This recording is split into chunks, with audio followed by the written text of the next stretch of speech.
Friends, hope so आप खैरियत से होंगे और हंसते मुस्कुराते रहेंगे।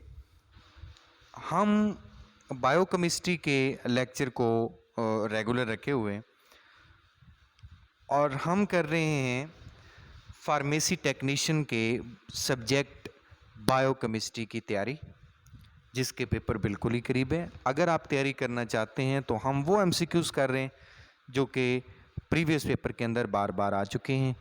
तो आप हमारा जो है वो साथ दें, हमारे साथ चलें, इंशाल्लाह आपको अच्छे नंबर मिलेंगे। आज हम विटामिन्स को स्टडी करने जा रहे हैं।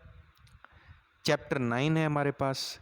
Naturally occurring essential organic constituents of the diet which in minute amount aid in maintaining the normal metabolic activities of the tissues is called vitamin. ये डेफिनेशन भी है विटामिन की, तो आप इस डेफिनेशन को भी तैयार कर सकते हैं। डेफिनेशन के तौर पे भी आप इसको इस्तेमाल करें। और उसके साथ साथ जो हमारे पास इससे नेक्स्ट एमसीक्यूज़ है वो है जी,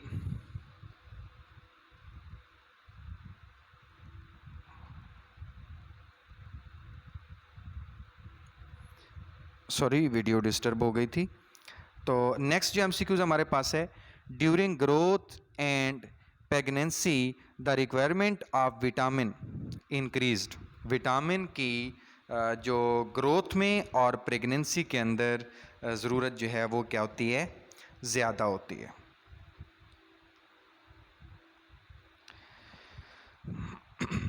फैट सॉल्युबल विटामिन्स कितने होते हैं? वो आपके पास 4 विटामिन्स होते हैं जो कि फैट सॉल्युबल होते हैं। Vitamin C and B are soluble in water, ये वाटर के अंदर सॉल्युबल होते हैं, बी और सी। विटामिन बी1 एंड बी3 आर, तो ये फैट सॉल्युबल भी होते हैं और उसके साथ साथ थर्मोलेबल भी होते हैं।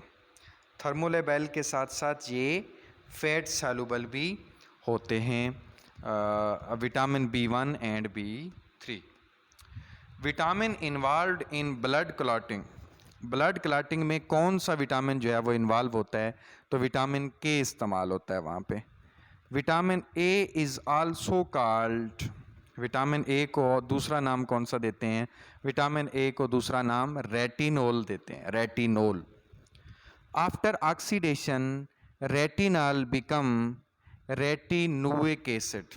ऑक्सीडेशन जब होती है तो उसके बाद ये एसिड में तब्दील होते हैं और उसे हम क्या कहते हैं? रेटिनुइक एसिड कहते हैं। Vitamin involve in the maintenance of normal visual process of eye. Visual process of eye के लिए कौन सा इस्तेमाल होता है विटामिन? वो विटामिन ए है। Dryness of the cornea and mucus membranes of eye is called, इसको हम कहते हैं ज़ीरोफ्थैलेमिया, ज़ीरोफ्थैलेमिया। उसके बाद है night blindness due to disturbance in the visual pathway is termed as. So इसको हम नाइट ब्लाइंडनेस जो आपके पास है इसके लिए हम जो कहते हैं उसे हम कहते हैं nyctalopia, nyctalopia. Keratinization degeneration and thickness of cornea is termed as keratomalacia, keratomalacia। Dry skin, cracking of lips, fragility, brittle nails, gingivitis and hair loss are symptoms of toxicity of vitamin A। Vitamin A की toxicity से ये सारा कुछ जो है ये होता है और ये अमराज होते हैं। उसके बाद है अर्गोस्टिरोल्स इज़ ऑब्टेन फ्राम, तो ये आपके पास जो होता है ये वेजिटेबल ओरिजिन से जो है वो आता है। Most activated form of vitamin D, vitamin D की जो मोस्ट एक्टिवेटेड फॉर्म होती है वो होती है 1,2,5 डी हाइड्रोक्सी कोलेकैल्सीफिरोल, कोलेकैल्सीफिरोल। ये इसकी जो है वो सबसे ज़्यादा एक्टिवेटेड फॉर्म होती है विटामिन डी की। Activity of parathyroid gland increased in hypocalcemia. Hypocalcaemia, इसके अंदर जो है वो क्या होती है, एक्टिविटी इंक्रीज होती है. Development of nodule at costochondral junction is called ricket rosary. Softness of skull bone is termed as craniotabes. Craniotabes कहते हैं जब आपके पास ये आपकी स्कल जो है उसको क्या होती है, सॉफ्टनेस होती है. Vitamins which prevent the habitual abortion by keeping the layers of embryo healthy, तो वो आपके पास होता है vitamin E. Vitamin K is also called anti hemorrhagic vitamin. Anti hemorrhagic vitamin भी इसको कहते हैं.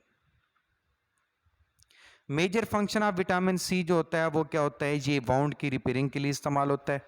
Deficiency of vitamin C result in disease scurvy. आपके पास जो डिजीज होती है ये इसी से होता है, डेफिशिएंसी होती है किस चीज़ की, विटामिन सी की.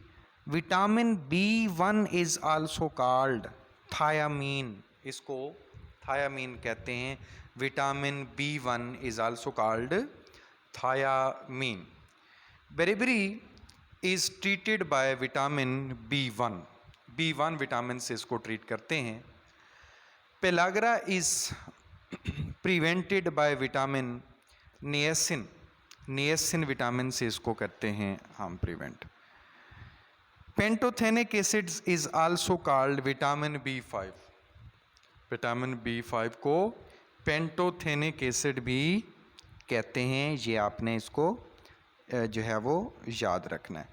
Vitamin necessary for the synthesis of neurotransmitters, उसको जो है वो B6 कहते हैं. We are unable to use fats, carbohydrates और proteins without vitamin B5. No doubt vitamin B5 के बगैर हम प्रोटीन, कार्बोहाइड्रेट्स और उसके साथ साथ फैट्स के लिए जो है वो अनेबल होते हैं.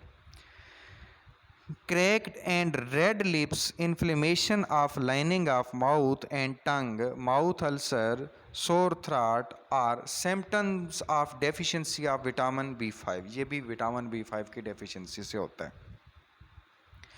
Vitamin necessary for the production of haemoglobin. Haemoglobin की प्रोडक्शन के लिए जो नेसेसरी होता है वो विटामिन B6 होता है. Thick, scaly, pigmented rash on skin exposed to sunlight, swollen mouth, vomiting, diarrhoea, headache, fatigue are symptoms of the scurvy disease. Which vitamin is used to treat cervical cancer. आपके पास जो migraine है, acne है, muscle cramps है, burning feet है और उसके साथ साथ जो है वो सिंड्रोम एंड आई कंडीशन, ये सारे के सारे जो आपके पास हैं ये पेंटोथेनिक एसिड के केस के अंदर होते हैं. Biotin is also called vitamin B7. Biotin is also called vitamin B7. Which vitamin activates amino acid for protein synthesis. Protein synthesis के लिए कौन सा जो विटामिन है वो क्या होता है, एक्टिवेट होता है, वो B12 होता है. Loose teeth, poor healing, low immunity are symptoms of the anaemia. ये एनीमिया के सिम्टम्स हैं और अल्लाह माफ़ करे. Lassitude, anaemia, fall affairs, muscular pain are symptoms of the deficiency of vitamin B12. Vitamin B12 ये विटामिन सी के केस के अंदर भी इनमें से कुछ होते हैं, लेकिन ये बाजू का जो है ये टोटल जो आपके पास होता है ये विटामिन B12 के अंदर होता है. चैप्टर 10 आपके पास है और चैप्टर 10 का नाम जो है वो आपके पास है बायोटेक्नोलॉजी. तो बायोटेक्नोलॉजी को हम जो है वो डिस्कस कर रहे हैं. बायोटेक्नोलॉजी का पहला MCQ जो आपके पास है वो है the application of biological organism system or processes to manufacturing and service industries is called biotechnology. ये डेफिनेशन भी आपने तैयार करनी है, ये भी आ सकती है. Biotechnology which deal with health care and medical field is termed as red biotechnology. Health care के लिए और मेडिकल फील्ड के लिए जो बायोटेक्नोलॉजी यूज़ होती है उसे कहते हैं red biotechnology. Biotechnology which deals with the agriculture is termed as green biotechnology. ये उनके कलर की बेसिस पे उनको कहा गया। बायोटेक्नोलॉजी डील्स विद इंडस्ट्रीज जो होती है वो वाइट बायो जो है वो टेक्नोलॉजी कहलाती है। वाइट बायो टेक्नोलॉजी कहलाती है जो कि आपके पास जो इंडस्ट्रीज के लिए जो है वो होती है। Biotechnology deals with the marine and fresh water. ये आपके पास ब्लू बायोटेक्नोलॉजी होती है, क्योंकि वो वाटर का कलर आपको अगर दूर से आप देखें तो वो ब्लू ब्लू लगता है, तो इसलिए ये यहाँ पे उन्होंने इसको ब्लू बायोटेक्नोलॉजी के नाम से जो है वो कहा हुआ है।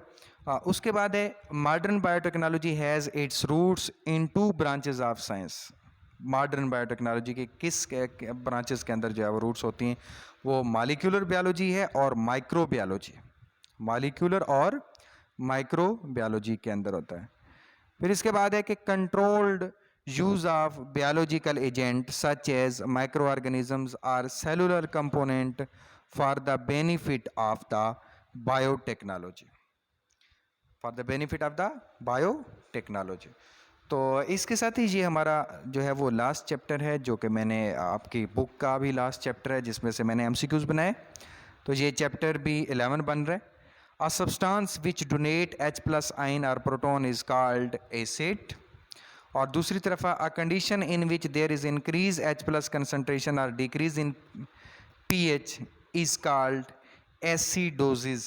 acidosis इस कंडीशन के अंदर H+ कंसनट्रेशन इंक्रीज और जो है वो डिक्रीज होती है pH के अंदर, तो इसलिए उसको कहते हैं एसिडोसिस।